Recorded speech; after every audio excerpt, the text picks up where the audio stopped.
ایرانی حکام نے امریکہ سے بات چیت کی تصدیق کر دی۔ وزیر خارجہ عباس عراقچی کہتے ہیں کہ بات چیت جاری ہے، جبکہ باقر غالیباف نے کہا کہ ممکنہ معاہدہ کتنا ٹھوس ہوگا اس کا دار و مدار اور نتائج پر منحصر ہے، انہیں دشمن کے زبان و بیان پر بھروسہ نہیں۔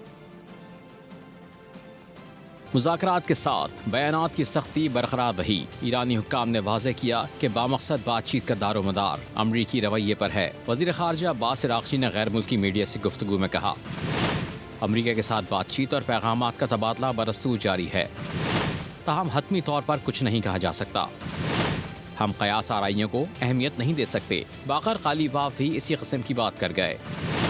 ایرانی اسپیکر نے کہا، ٹھوس نتائج کے بغیر امریکہ سے کوئی ڈیل نہیں ہوگی۔ پارلیمنٹ کے ورچوئل اجلاس سے خطاب میں کہا، ایران کو مخالف فریق کے وعدوں پر اعتماد نہیں۔